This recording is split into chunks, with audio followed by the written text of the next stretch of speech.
fellow babies. Welcome to the 42 show. We bring you all the thrills and spills of the human existence over the last 24 hours. And also, it seems that, NASA landed a thing on the moon. How lovely. Isn't that Hurrah! Nice? 52 years later.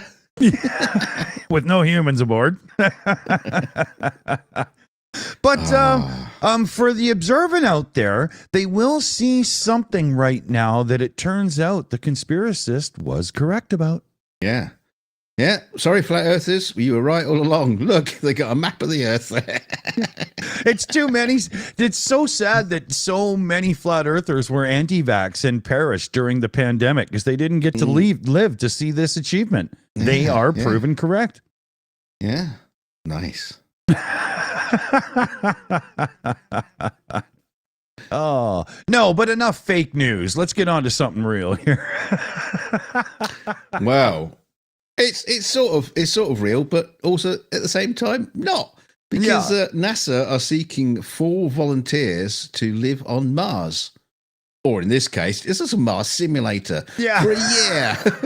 You will share a 1,700-foot square mock module with 3 other people and face the same challenges as astronauts on any space mission. Well, almost. And look at the walls. It's made of real Martian bamboo.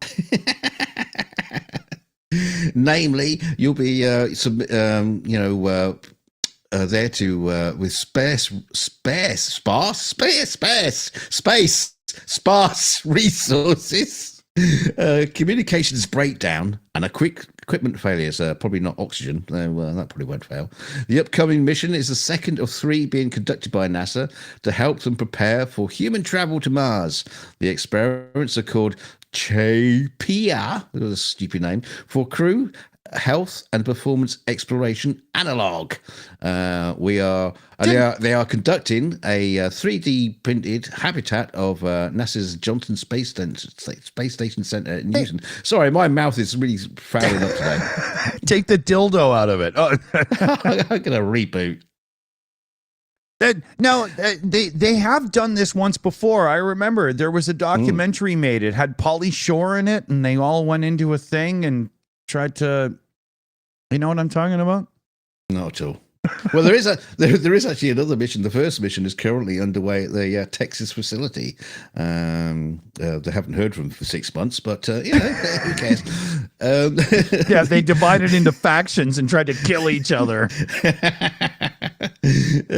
Applicants must have experience in STEM studies, that's in science, technology, engineering, and mathematics, and must have a master's degree in those areas. Oh, okay, that rules me out. Alternatively, those with a professional experience in those fields, or at least 2 years of doctoral work in those areas, are also eligible. Or people with 1,000 hours of piloting experience will be considered. Why? They're not flying the bloody thing. Wow, that's weird. That's weird. Whatsoever. They did do this before. It was called Biosphere 2. Mark Snyder in the chat pointed it out. And that's where I got the joke about dividing the factions. The first experiment in Biosphere 2, they did divide into factions and almost go at each other. And it was a severe lack of oxygen because the concrete hadn't cured properly in building the structure. And it was sucking oxygen out of the damn rooms. You know? Wow.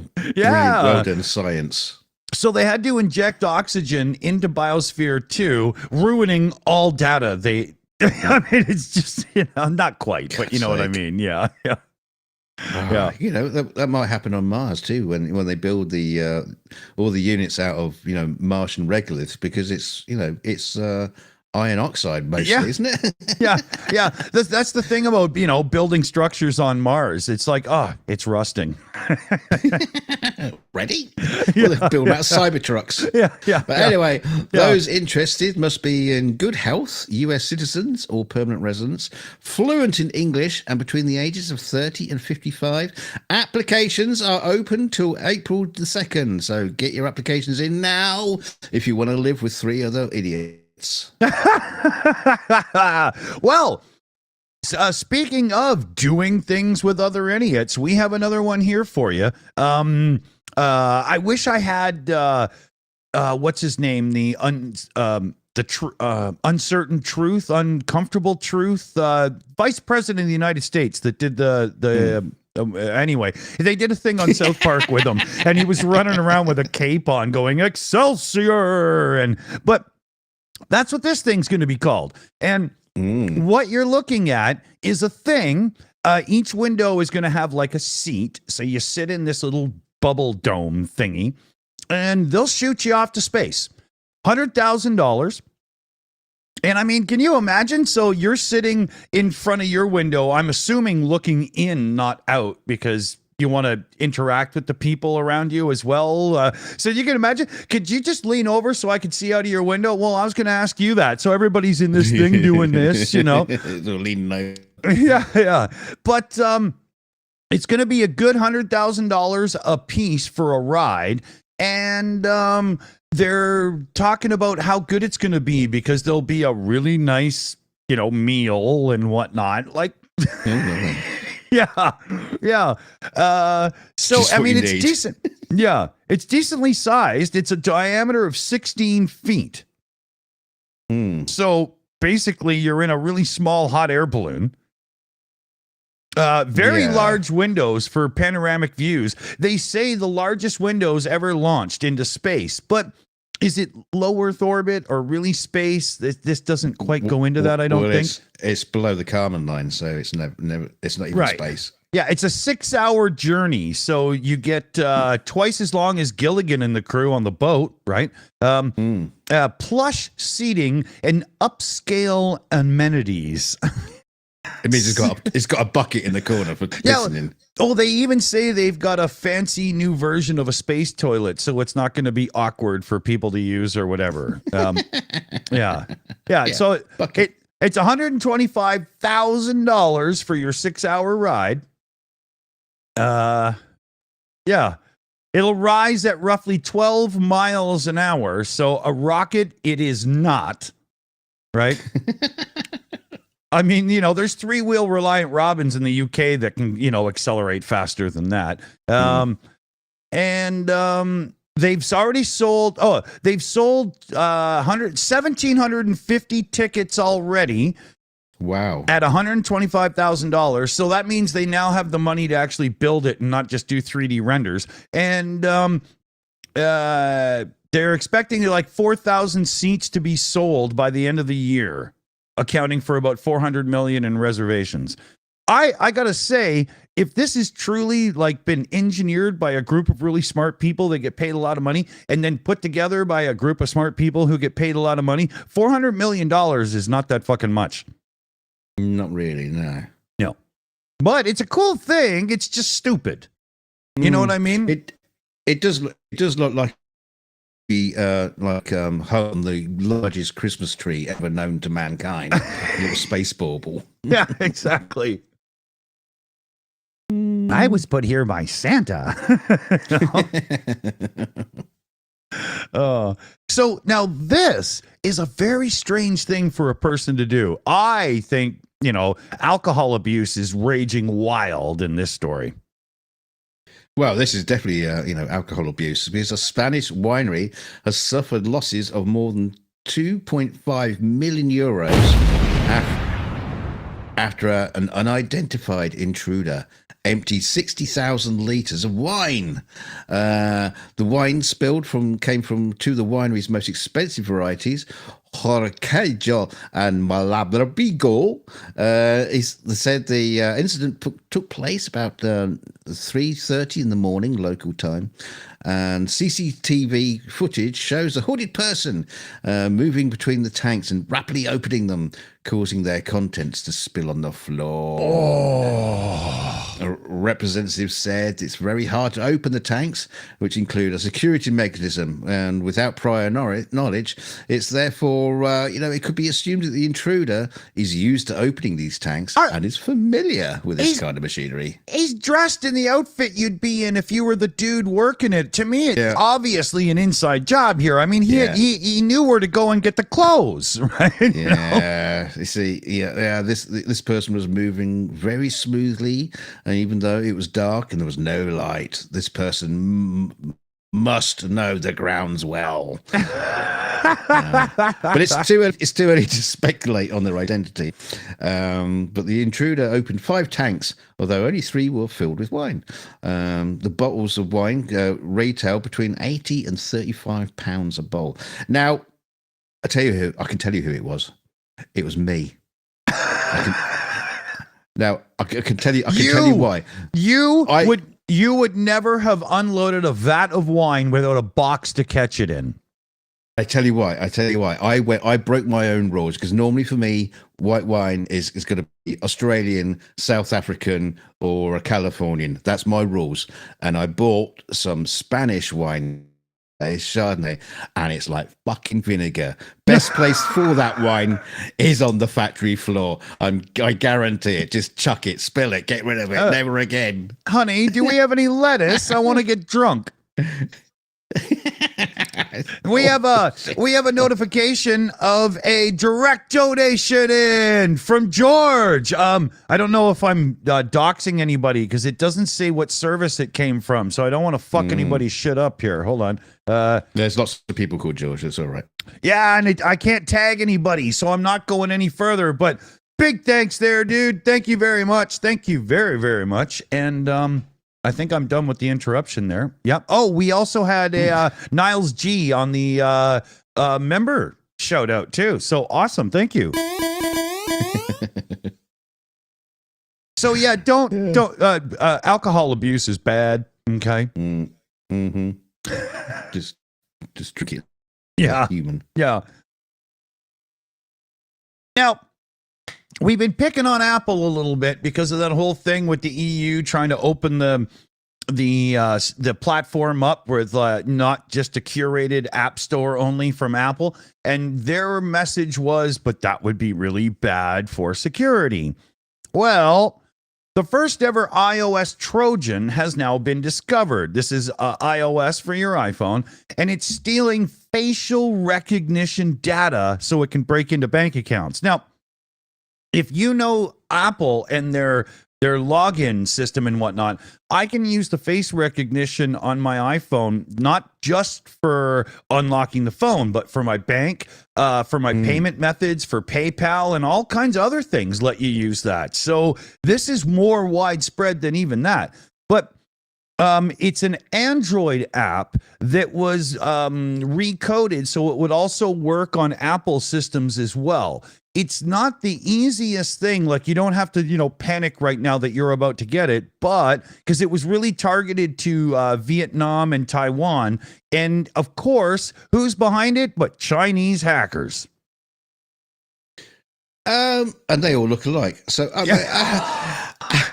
no, this is when you bend over to see them, No, because if you're stealing the facial recognition data, don't you still actually have to have the face for the facial recognition data to recognize? Well, how it works. Now, this is the thing. If you know your technology, I don't know if this is beating the secure enclave, the T2 chips that Apple used to store your fingerprint and face stuff, right, and keep it safe. What I believe is going on, I do think I'm correct here, is that it's getting in the way software-wise so it can steal the signals as they get to that chip. So they haven't compromised the security of that chip. They've just found a go-between method of getting in the way and getting the data.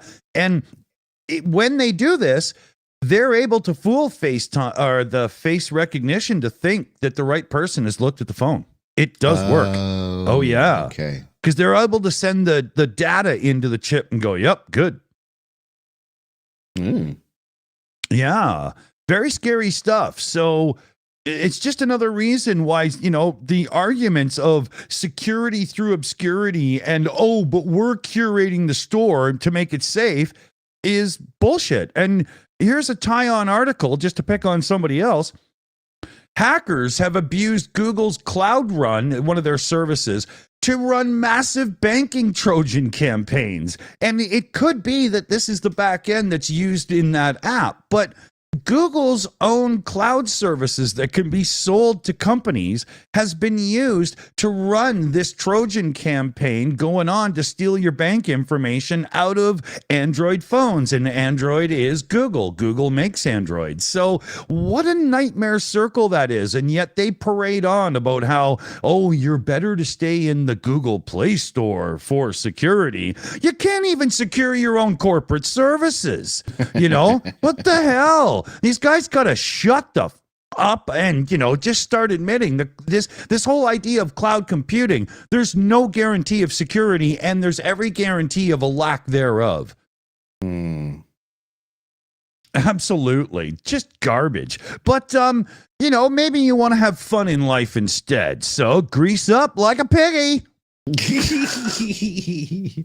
Yeah, this is Japan's Sominsai festival, and it's been running for about 1,000 years.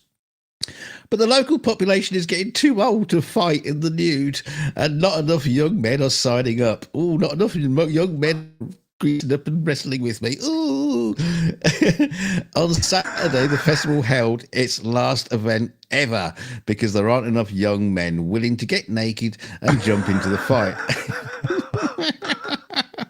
What kind of a place is this? Japan's aging population, the dirty buggers, means that many of the men in that area are simply too old to strip off and fight dirty for the ancient tradition. Does anybody hear in their head right now, like I do, Rick Moranis? I see your Schwartz is as big as mine.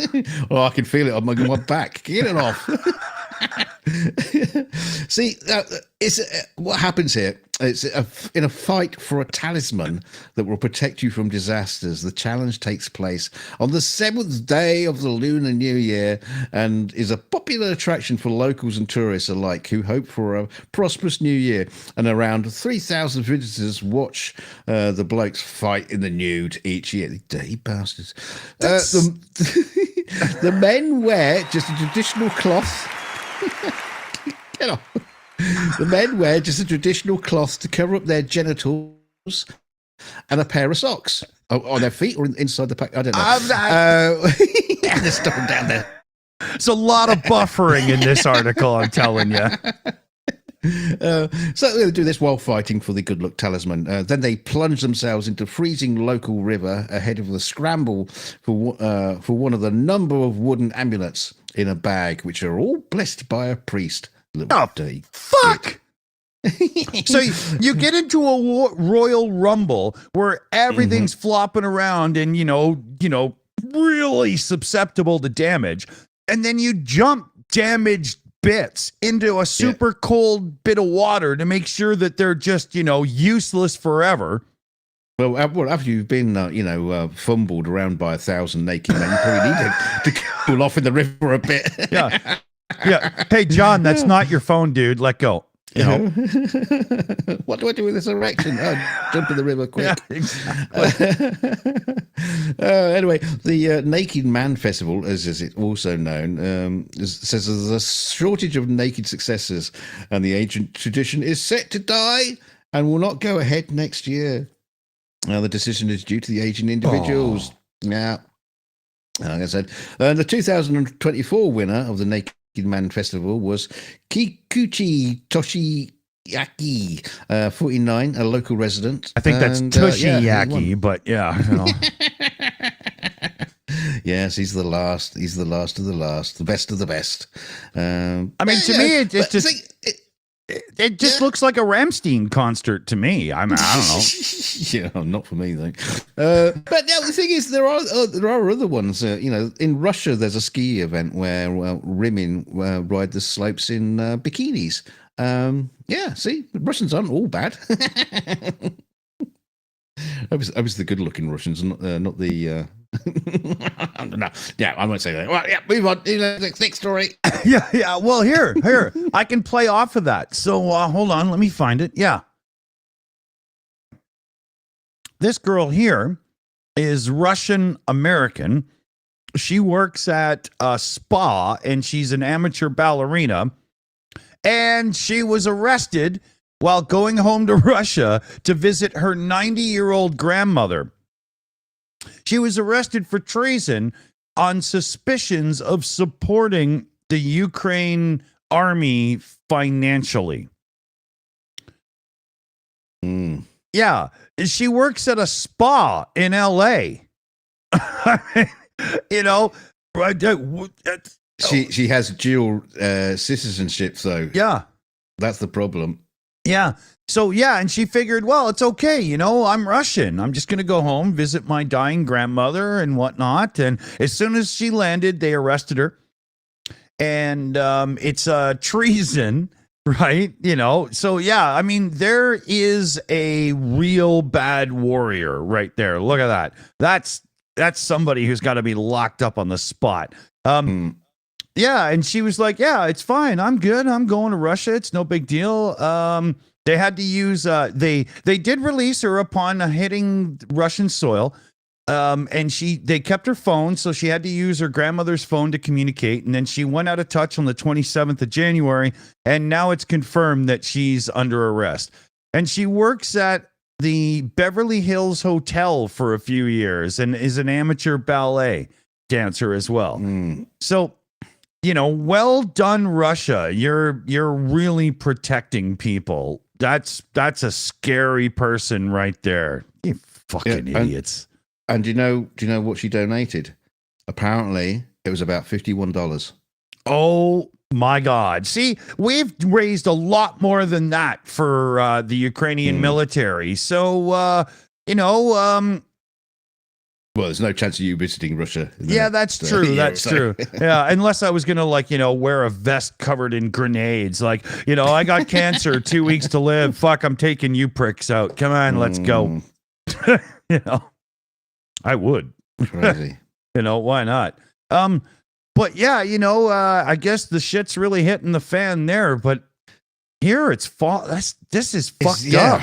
Yeah, this is shit everywhere. Yeah, the most shittiest hospital you've ever known is the human feces have been repeatedly found strewn across and hidden around the male staff changing rooms and toilets for the hospital's operating theatre. And according to multiple internal incidents reported, reports by staff, the Royal Manchester Children's Hospital have one messy colleague who leaves their shit everywhere. Oh, dude, what the hell? Human poo has been found hidden in staff lockers and even the ceiling. The disgusting discoveries were made in the male staff toilets and changing rooms at the hospital's operating theatre. Well, I've already said that. Shut up. Great amount. The police excrement have been left smeared down all the toilet, and other internal incident report claimed it looked like it had been deliberately done by hand, as opposed to what? Like accidentally just squirting out for you, rubbing your ass along as you go. like a dog. Oh. And someone has left a horrible mess in the third toilet, and it's been there since Tuesday. It's now Thursday, and I'm writing this report. It's still there. Oh. They haven't even cleaned them up. And the feces have been put in the ceiling, and also it's fallen on the matron. Let me remind you, this is a hospital we're talking about. A children's hospital. Oh my God. Yeah. If you find yourself, smearing feces on the walls and stuff of your place of work, where you go to make a living every day, you have issues with buffering that belong at home. Yeah, and people say the NHS has gone to shit. That's weird, man. That's crazy. Let me see here. Yeah, so okay, this one I found to be really, really interesting. I can't wait to see how this plays out. But the state of Florida in the United States has been pushing forward this bill where social media for kids under 16 will basically be cut off if the social media site partakes in any personal tracking of any sorts.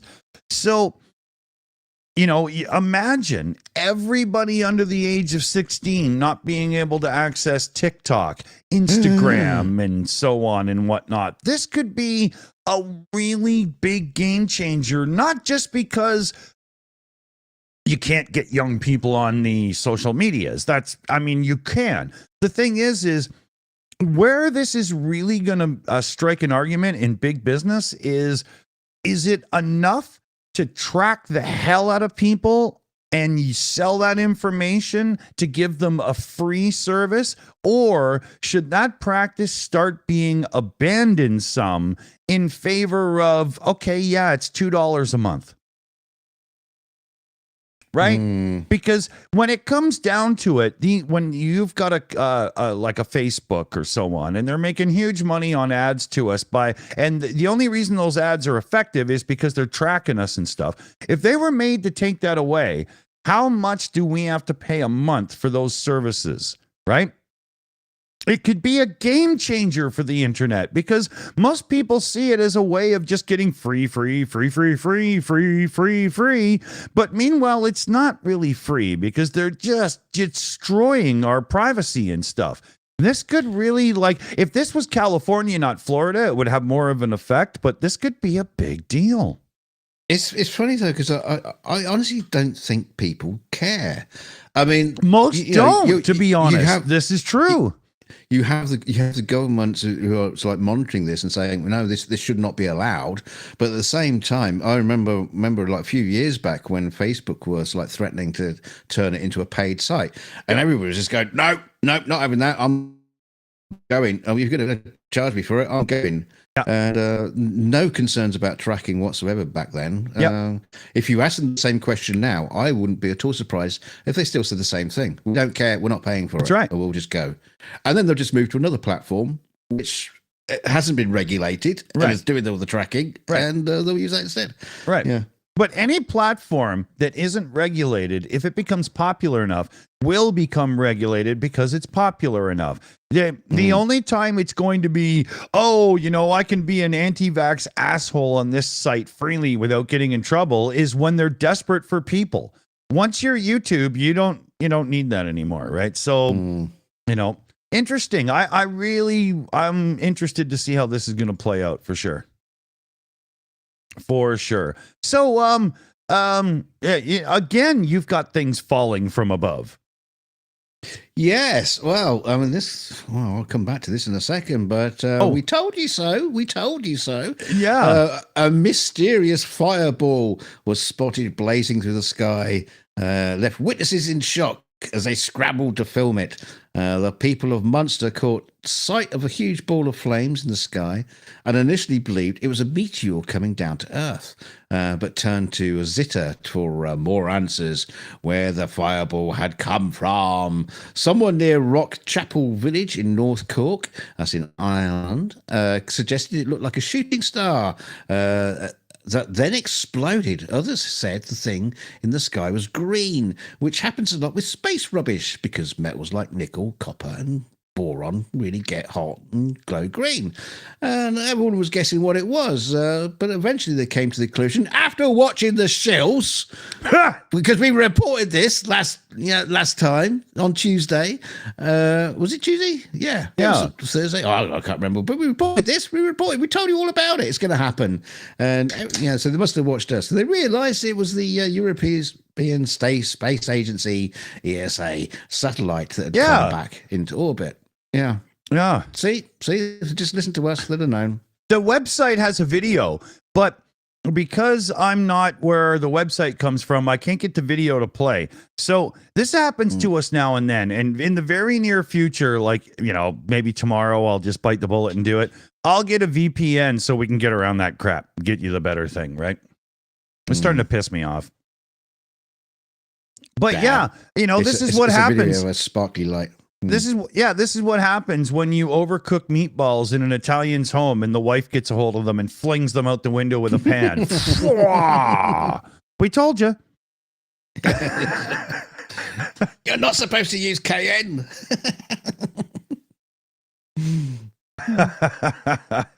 So, This one I was going to save as one of the last ones just in case, but I want to bring it up because, being a YouTube and a YouTube channel and whatnot, a lot of us deal with Discord as well. And Discord, it turns out, took no action against a server that coordinated costly Mastodon spam attacks. We're talking about attacks that have cost like actual money, not just like spammers and script kiddies and stuff, right? And yeah, Discord did nothing. Now we know well over the Shills existence, I think we've had 3 servers go boom because the owner of the server had their account hacked and Discord did nothing to help. Nothing. The hacker just ran wild with the account. And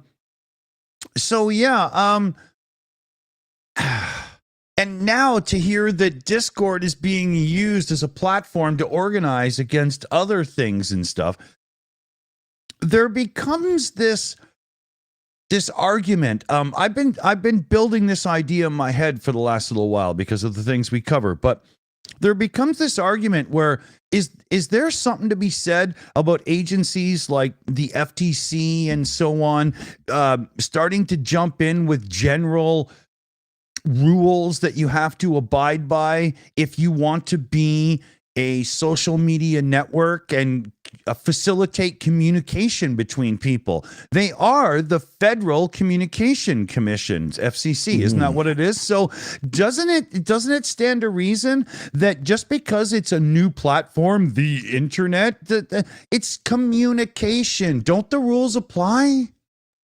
Why is this so difficult? So many people just go, I don't know, man, we just made a forum, whatever they do is not our problem, I don't see that, There's an interesting idea there, isn't there? I don't mean to turn this into something that'll take us, away forever, but, oh my God, dude, the next picture you're making bring up is raunch. Oh, yeah. I'm not putting this on the screen for long. Yeah, sorry about this one, guys. Well, it's the news, and we have to bring you the news and all its shape and forms and wherever it comes from or whatever orifice it is in. So, unfortunately, at least we're getting to the end of the show and everyone can run away. So, just get on with it. It took a few months, but a Florida man finally found out what was bugging him.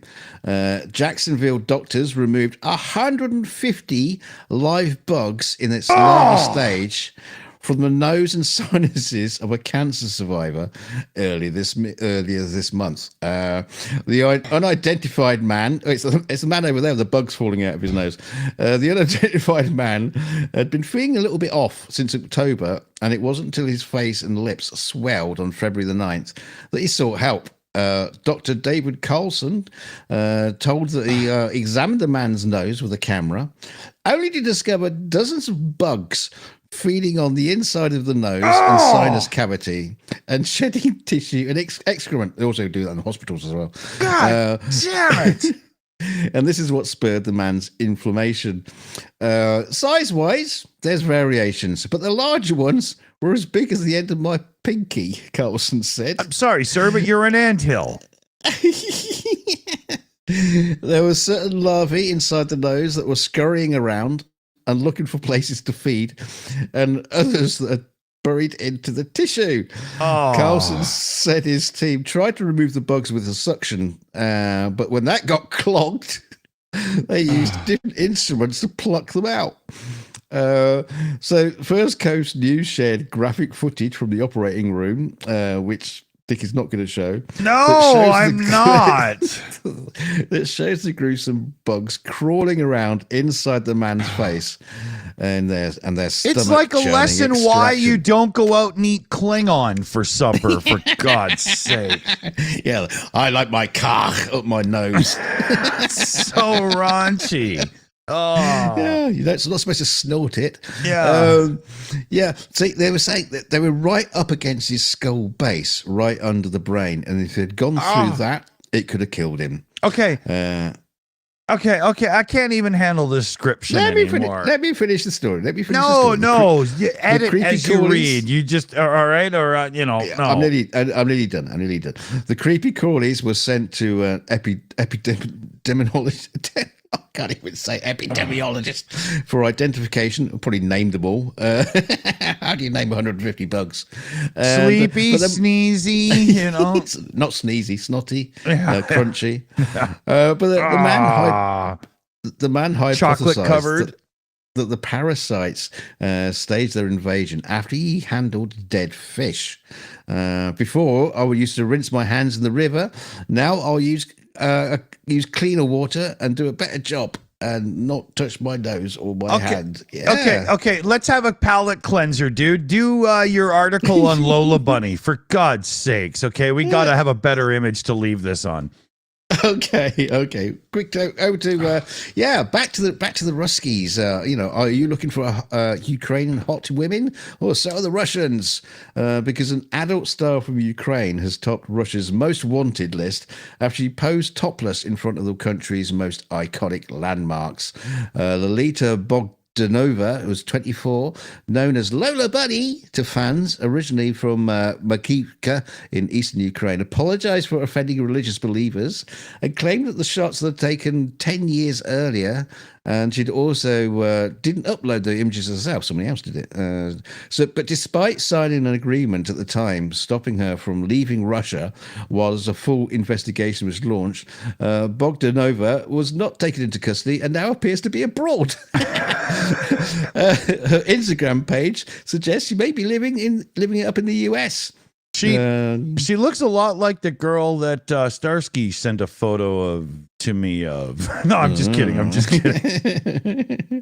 But the Russian Interior Ministry said that the model is wanted under a criminal article, but it did not disclose the exact charges against her. Yeah, she's criminally hot and pissing Putin off. Come on. Yeah, because she didn't want to date him. Yeah, exactly. Yeah. Sorry, but too small. And there we go. Yeah, we'll end with thanks in the credits and everything. So ciao for now, fellow babies. Take care out there. No snorting maggots. Ow! And a big thanks to CF Beauty Air that runs all the teams that I'm yet thanking right now. Research moderators, all you groovy, shilly people that help make it real. We've got BME, Shayna Caldwell, PJ CNET, and Crazy Cat. So thanks, everybody. Huge thanks. Yes, and you can especially thank PJ CNET for that story about the guy with the bugs of his nose. Thanks to everybody who donate and super chat and all those lovely things that help keep the lights on around here. And if you liked the video, which I hope you did, still here and you haven't been throwing up, give it a like, give it a thumbs up, and don't forget to share us out. Share us out if you can. Share us everywhere in the land. Write the name Shills on the back of the bugs, all the bugs. Just write your name on all the maggots you see, so they can support our channel. And don't forget to go to the Discord and do stuff like that, and come and find us on Twitter and all the other things. Anyway, till next time, you buggers, stay chilly. And we got a direct donation in from Demetrius there. Message was great, so huge. Thank you very much. Thank you. We also had one in from, Mr. Alan McMillan. A $10 direct donation in as well. So huge thanks there, Alan. Huge thanks. And, we're caught up. Thanks, fellow babies. See y'all soon. See you tomorrow. Stay chilly.